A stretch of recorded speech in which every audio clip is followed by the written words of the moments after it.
नमस्कार। हिंदी भाषा अध्ययन में आपका स्वागत है। जैसे कि बच्चों, हमने पिछले वीडियो में पाठ 1 नवनिर्माण कविता जो पढ़ चुके थे, जो संक्षिप्त में मैंने वो जानकारी दी थी। अब ये जो वीडियो जो है आज जो मैं आपके समक्ष प्रस्तुत करने वाली हूँ, वो सविस्तार आपको बताया जाएगा, सब भावार्थ उदाहरण सहित। पिछले वीडियो में हमने कवि का परिचय, उनका विधा परिचय, उनकी प्रमुख कृतियाँ, पाठ परिचय, ये सब हम पढ़ चुके थे।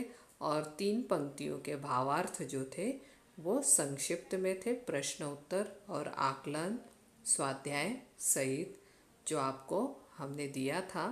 आज हम पाठ 1 नवनिर्माण कविता की जो पंक्तियाँ जो है वो भावार्थ सविस्तार स्पष्ट करते हुए उदाहरण के साथ मैं आपके समक्ष प्रस्तुत करने वाली हूँ।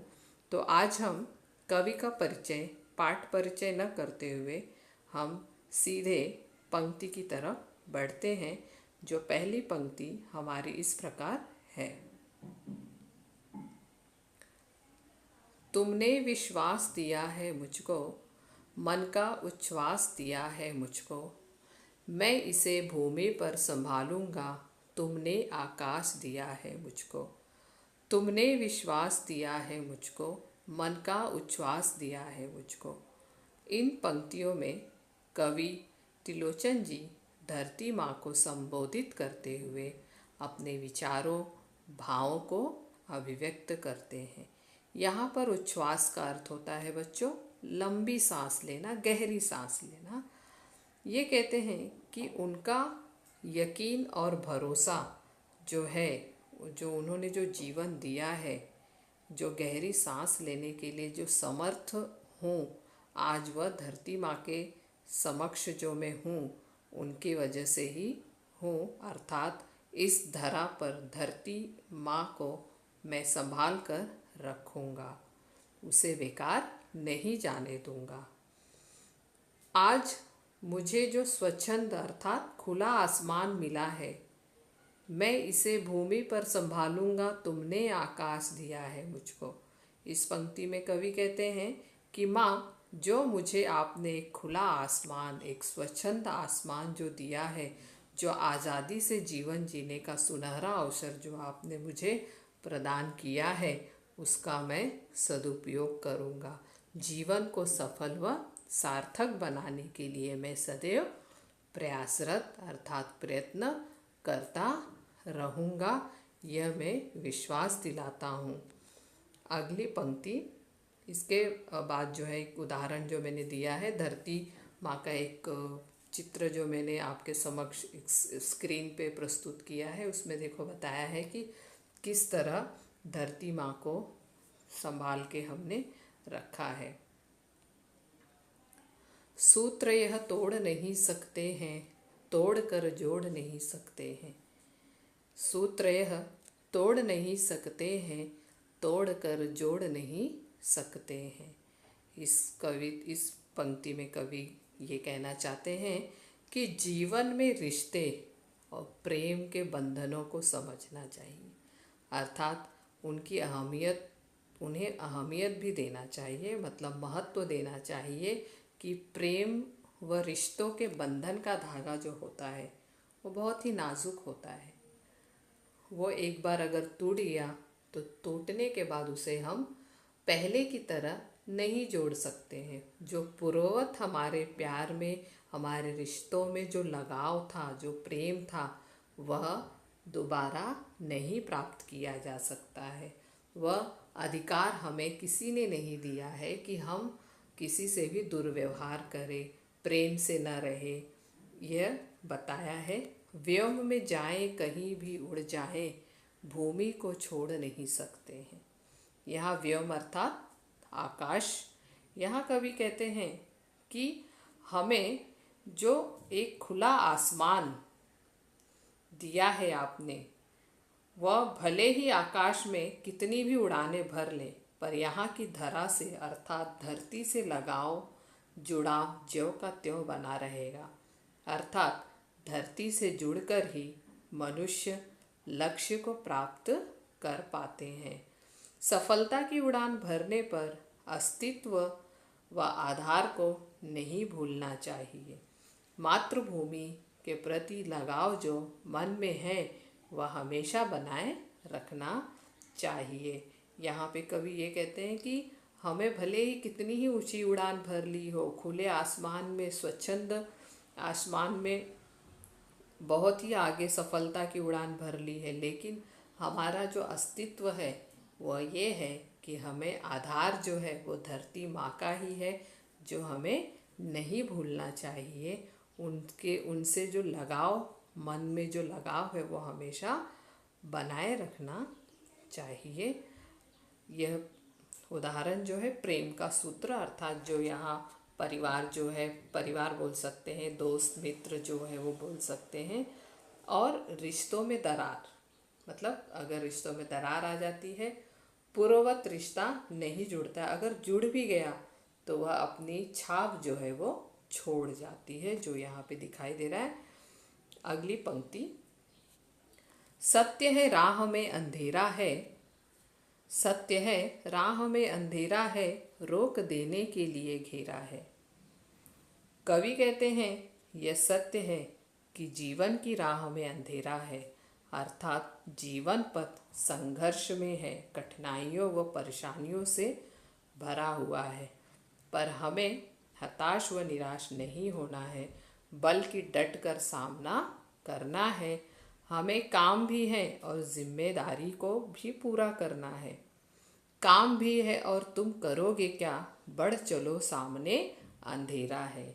कवि हमें ये कहते हुए बताते हैं कि जीवन की राह में हमें अनेक, अंधेरे का अर्थ यहाँ ये होता है कि परेशानियाँ, कठिनाइयाँ, संघर्ष हमें करते हुए, कठिनाइयों को पार करते हुए, सभी चुनौतियों को स्वीकार करते हुए हमें जीवन में आगे बढ़ते जाना है। और उसके साथ साथ और भी जिम्मेदारियां होंगी, काम होंगे, जिन्हें हमें उन्हें भी पूरा करते हुए, अपने काम को पूरा करते हुए, जिम्मेदारियों को निभाते हुए हमें आगे बढ़ते जाना है।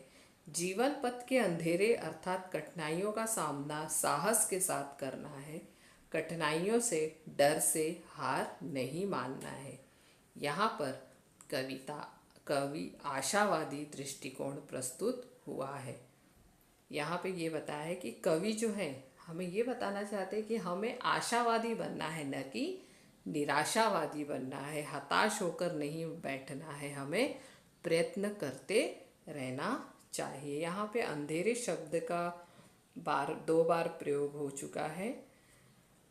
अगली पंक्ति, पहले उदाहरण देखेंगे हम, जो यहाँ ये बताया कि व्यक्ति, मनुष्य जो है वो किस प्रकार अपने पथ पर चलता हुआ जाता है। पथ पर चलते चलते वह हताश हो जाता है। हताश होकर अगर बैठ जाता है तो उसे बैठना नहीं है, बल्कि कठिनाइयों का सामना करते हुए हमें आगे बढ़ते जाना चाहिए। अगली पंक्ति इस प्रकार है बच्चों, बल नहीं होता सताने के लिए, बल नहीं होता सताने के लिए, वह है पीड़ित को बचाने के लिए। बल मिला है तो बल बनो सबके, उठ पड़ो न्याय दिलाने के लिए। बहुत अच्छी पंक्ति यहाँ पर कवि ने प्रस्तुत की है, जिसका भावार्थ है, कवि कहते हैं कि ताकतवर या शक्तिशाली मनुष्य अपने बल या शक्ति का प्रयोग कभी भी किसी को सताने के लिए या परेशान करने के लिए नहीं करता है, बल्कि दुखी या पीड़ितों की सहायता करने के लिए तत्पर रहते हैं। असहाय व पीड़ितों को संरक्षण देने के लिए, उन्हें बचाने के लिए बल का प्रयोग करते हैं और हमें करते रहना चाहिए। कवि कहते हैं कि जो सार्थकवान है, जिन्हें बल मिला हुआ है, जो ताकतवर हैं, उन्हें असहाय व दीन दुखियों की सहायता व ताकत बनना है। ऐसे पीड़ितों को न्याय दिलाने के लिए ताकतवर लोगों को सदैव प्रयास करना चाहिए, जिससे कि समाज में कोई भी दुखी न रहे, किसी के भी साथ अन्याय न होने पाए। यहाँ पर कवि का समाजवादी समानता का दृष्टिकोण प्रस्तुत हुआ है। बहुत अच्छी पंक्ति बताई है यहाँ पे। कवि कहते हैं कि यदि हमें बल मिला है, बल का अर्थ यहाँ पर बच्चों बहुत सा हो सकता है, लेकिन बल का अर्थ यहाँ पे शारीरिक बल नहीं कह सकते, हम बहुत ताकतवर है तो नहीं। हमें बल का प्रयोग ये यहाँ पे ये बताया कि हम भले ताकतवर और शक्तिशाली मनुष्य हैं, तो उसका प्रयोग जो है वो हमें एक अच्छे कार्यों के लिए लगाना चाहिए। इसका अच्छे कार्यों के लिए अर्थात इसका अर्थ ये निकलता है कि हमें दुखी, पीड़ितों और असहायों की सहायता करनी चाहिए। जैसे कि अभी हम अपने भारत देश की जो स्थिति है, वर्तमान स्थिति जो है, जिस महामारी से हम जूझ रहे हैं, आप सभी जानते हैं कि किस प्रकार सभी भारतवासी जो है उस बीमारी से लड़ रहे हैं। हमारे जो देश के सुरक्षा कर्मी हैं, जैसे डॉक्टर्स हो गए, और डॉक्टर्स के साथ साथ जो सफाई कर्मचारी हैं, पुलिस कर्मचारी हैं, मतलब जिससे जितना बन पड़ता है वो लोगों की सहायता कर रहे हैं।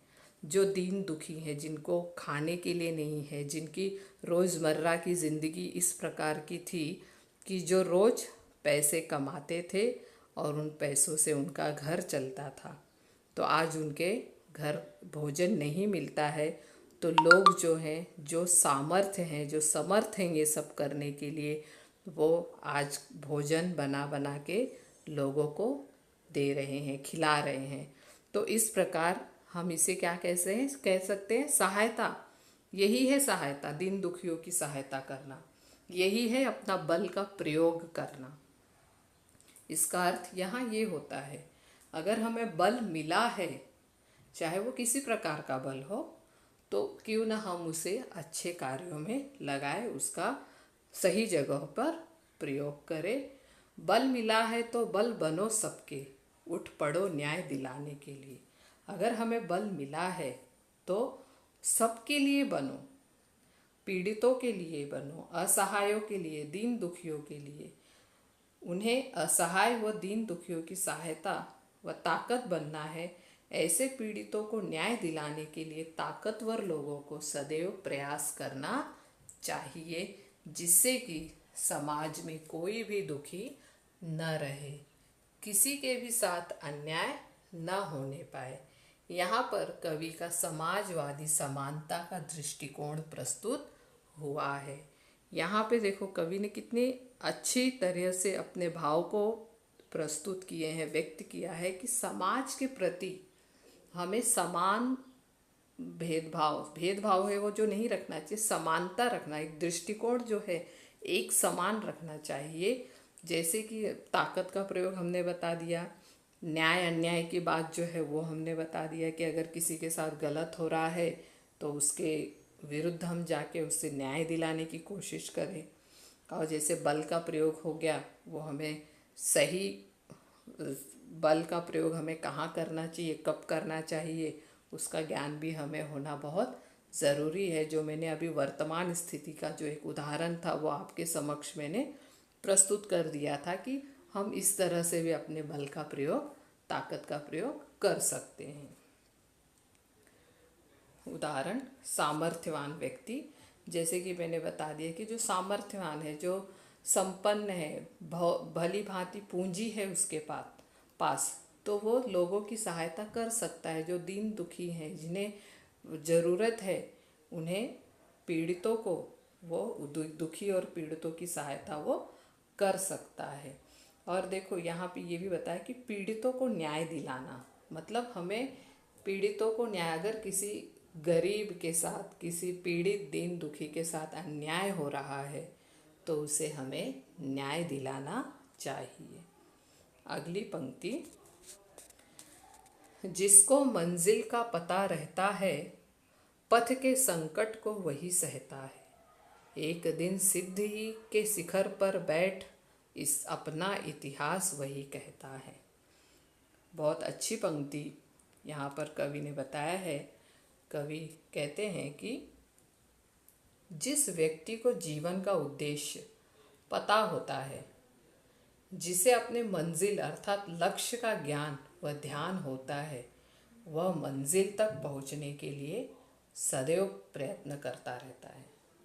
ये बताया है, बहुत अच्छी पंक्ति बताए। कवि कहते हैं कि जिस व्यक्ति को, जिसे लक्ष्य पता है उसे कि नहीं मुझे मेरा लक्ष्य हासिल करना है, प्राप्त करना है, तो वह अपने ज्ञान का, सही ज्ञान का प्रयोग करते हुए पूरे ध्यान के साथ वह उसे प्राप्त करने के लिए दिन रात इकट्ठा करके प्रयास करते रहेगा, सदैव प्रयासरत होता है। वह जीवन पथ पर आने वाली कठिनाइयों व परेशानियों का सामना करता है। वह एक दिन सफलता के शिखर पर अर्थात ऊंचाइयों पर विराजमान हो जाता है। ऐसे संघर्ष करने वाले साहसी व्यक्तियों की उपलब्धियों के बारे में इतिहास में बताया जाता है। इनके गौरव की चर्चा या वर्णन इतिहास में मिलता है। जो व्यक्ति इन उपलब्धियों को, इन ऊंचाइयों को प्राप्त कर लेता है, उन्हें इतिहास में याद किया जाता है। उनका वर्णन, उनकी चर्चा जो है वो इतिहास में पाया जाता है। इतिहास अर्थात इतिहास क्या होता है? वही जो अतीत में बीत चुका होता है। जैसे और एक उदाहरण में बताऊंगी आप लोगों को कि जैसे हमारे क्रांतिकारी लोग ही ले लो, महात्मा गांधी है, सुभाष चंद्र बोस हैं, या स्वामी विवेकानंद जी हैं। बहुत से ऐसे क्रांतिकारी हैं जिन्होंने बहुत परिश्रम के साथ कठिनाइयों का सामना करते हुए अपने भारत को आज़ादी दिलाई है। बहुत, एक बार नहीं कई बार असफल हुए होंगे, लेकिन उन्हें अपने लक्ष्य को ध्यान में रखते हुए, अपने मंजिल को ध्यान में रखते हुए, ज्ञान का सही प्रयोग करते हुए उन्होंने ध्यान के साथ अपने लक्ष्य को प्राप्त किया है, शिखर और ऊंचाइयों को हासिल किया है। इसलिए आज इतिहास जो है वो उन्हें याद करता है, चाहे वो शिवाजी महाराज क्यों ना हो, औरंगजेब क्यों ना हो, मतलब ऐसे कई हमारे जो देश के बहादुर हैं उन्हें याद किया जाता है।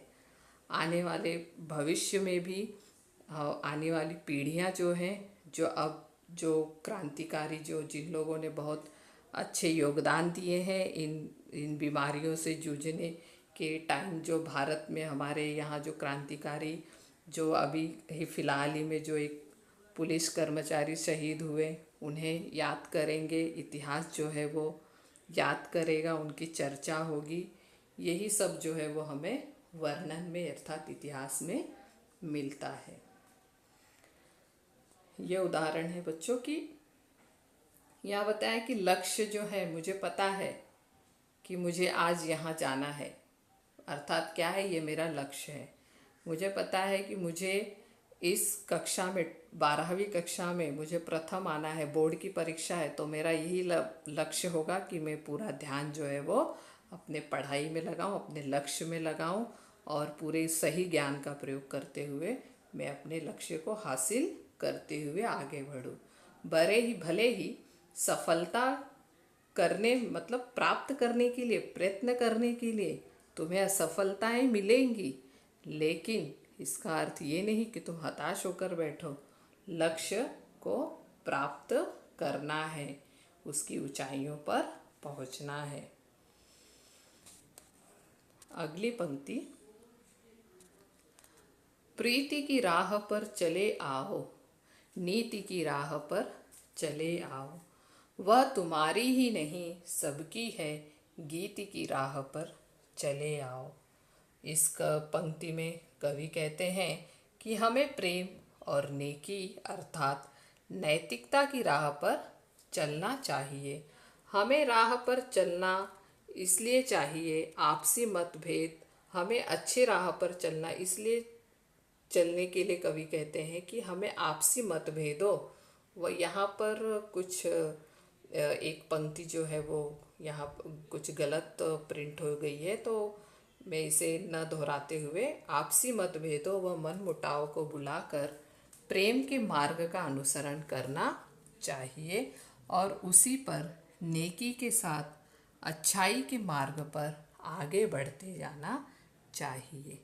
इस पर सभी का अधिकार है, इसलिए सभी को प्रेम से साथ लेकर चलना चाहिए। आपस में मिलजुल कर आपसी प्रेम बनाए रखने में, जीवन जीने में अनोखा आनंद है। इसी आनंद को पाने के लिए कवि अच्छाई की राह पर चलने के लिए कह रहे हैं। बहुत अच्छी बात कही है कवि ने कि हमें हमेशा नैतिकता अर्थात अच्छाइयों के मार्ग पर चलना चाहिए और आपसी मतभेदों को भुलाते हुए हमें प्रेम से और मन मुटाव को न मन में रखते हुए उन सभी बातों को भुलाकर हमें प्रेम की मार्ग पर चलने का अनुसरण करना चाहिए, प्रेम मार्ग का अनुसरण करना चाहिए। उसी पर कवि कहते हैं कि उसी मार्ग पर अच्छाई है और इस पर आपस में मिलजुल कर रहना, आपस में प्रेम बना कर रहना जीवन जीने का एक अनोखा ही आनंद होता है। उस आनंद को पाने के लिए हमें अच्छाई की राह पर चलने के लिए कवि कहते हैं। सही बात है, यदि आप खुश हो, प्रसन्न चित्त हो, तो हम अपने मन में अच्छे अच्छे विचार आते हैं। अगर तुम दुखी हो, मन में कोई क्लेश है, कुछ द्वेष की भावना है, तो तुम्हारा मन जो है वो अशांत रहेगा, तुम अच्छे विचारों को नहीं सोच सकते हो। इसका तात्पर्य ये निकलता है कि हमें उन अच्छे विचारों के साथ, नैतिकता के साथ, प्रेम के साथ हमें आगे चलना चाहिए। उदाहरण दिया है कि नैतिकता की राह पर चलना, आपसी प्रेम बनाए रखना और जो मतभेद है उसे खत्म करना। साथ निकलेंगे आज नर नारी, लेंगे कांटों का ताज नर नारी। दोनों संगी हैं और सहचर है, अब रचेंगे समाज नर नारी। कवि कहते हैं इस पंक्ति में कि आज समाज में अधिक परिवर्तन हो गया है। वो सही बात है कि समाज जो है वो हमारे आधुनिकता की ओर काफ़ी हद तक बढ़ चुका है, काफ़ी परिवर्तन आ चुका है, बदलाव आया है। अब नर और नारी अर्थात पुरुष और महिला एक साथ कंधे से कंधा मिलाकर चलते हैं, जीवन में चुनौतियों का सामना एक साथ मिलकर करते हैं, संघर्ष करते हुए कांटों का ताज धारण करेंगे अर्थात विकट परिस्थितियों में भी सफलता प्राप्त करते हैं। दोनों साथी हैं, जीवन साथी हैं, साथ मिलकर जीवन जीने का वचन दिया है और उसका निर्वाह भी करेंगे और यह नर और नारी के सहयोग से ही संभव है। अपने उत्तरदायित्व को समझ गए हैं। नर और नारी जो है, स्त्री और पुरुष जो है, वो अपने उत्तरदायित्व को समझ गए हैं कि अगर हम साथ साथ नहीं चलेंगे तो हमारी गाड़ी जो है वो पार नहीं होगी। ये भी बताया कि जो नर और नारी जो है, ये बताया कि दोनों साथी हैं। यहाँ साथी का अर्थ और भी निकल सकता है, जीवन साथी भी हैं। यहाँ भी साथी, जीवन साथी का अर्थ और हो सकता है, पति पत्नी भी बोल सकते हैं, मित्र और मैत्रिणी भी बोल सकते हैं, नर नारी और स्त्री पुरुष समानता का जो होता है एक वो समान भावना, वो भी हम बोल सकते हैं। अब वे मिलकर समाज की स्थापना करेंगे। उन्हें ये समझ में आ गया, उनका ये उत्तरदायित्व उन्हें समझ में आ गया है कि हम सब मिलकर एकजुट होकर एक नए समाज की स्थापना करेंगे, ऐसे समाज का निर्माण करेंगे जिसमें स्त्री व पुरुष को समान अधिकार होगा। यहाँ पर समाज के उत्थान हेतु कविता समाजवादी दृष्टिकोण प्रस्तुत करता है या हुआ है। उदाहरण देख सकते हैं कि यहाँ पे हम देखते हैं कि स्त्री पुरुष जो है ये एक समान है और नर और नारी के सहयोग से ही संभव है समाज का निर्माण, ये संदेश है। ये हमारी अगली पंक्ति है। वर्तमान बोला अतीत अच्छा था, वर्तमान बोला अतीत अच्छा था, प्राण के पथ का मीत अच्छा था, गीत मेरा भविष्य गाएगा, यो अतीत का भी गीत अच्छा था। कवि कहते हैं कि संघर्ष करते समय मनुष्य को पूर्वजों का जीवन अच्छा लगता है। उन्हें लगता है कि पूर्वजों को उनकी अपेक्षा कम संघर्ष करना पड़ा था, उनका जीवन सुख में था, उनकी अपेक्षा कम मेहनत करना पड़ता था। यह सच है कि समय के साथ साथ चुनौतियां बढ़ती जाती हैं। जीवन पथ के साथी भी अच्छे थे जो अच्छे से साथ निभाते थे। उनके बीच सामंजस्य था, लगाव था, प्रेम था, एक दूसरे के प्रति त्याग व समर्पण का भाव था। पर वर्तमान में इन सब का अभाव है, कमी है। फिर भी वर्तमान की उपलब्धियां भी गौरव से भरा है, जिसका गुणगान भविष्य गाएगा, अर्थात जिसकी चर्चा आने वाली पीढ़ी के लोग करेंगे। हमें जीवन में किए गए कर्तव्यों को सम्मान देना चाहिए और अपने पूर्वजों को भी सम्मान देना चाहिए। अतीत कभी भी कहते हैं कि अर्थात उनके पूर्वजों का जीवन ही अच्छा था। उन्होंने भी समाज के उत्थान हेतु संघर्ष किया, अपना योगदान ठीक उसी प्रकार से दिया जैसे हमने आज वर्तमान के समय में दिया है।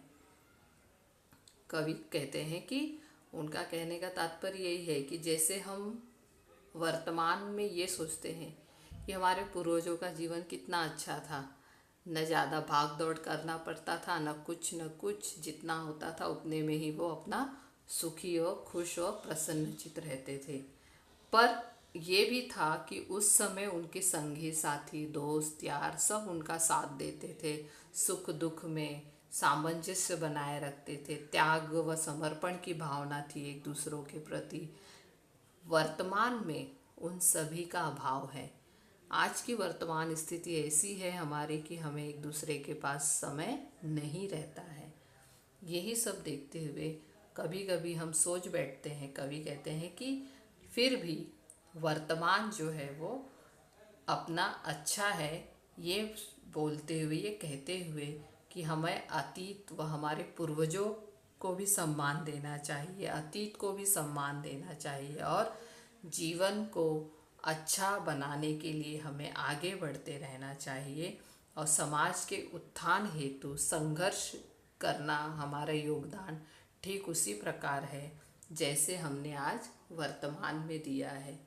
तो हम वर्तमान में अपना अच्छा योगदान देंगे तो आने वाला भविष्य जो है वो हमारा भी गुणगान करेगी। यह हमारी अंतिम पंक्ति थी। तो आज हम कविता को यहीं पे समाप्त करेंगे। धन्यवाद। ये उदाहरण है अतीत में जो हमारा गुरुकुल था वो यहाँ पे बताया है और वर्तमान में जो हमारी शिक्षा पद्धति है वो देखो किस प्रकार आधुनिक तकनीकी का हम प्रयोग करते हुए यहाँ पर बताए हैं। यह कविता जो है वो यहीं पे समाप्त होती है। धन्यवाद।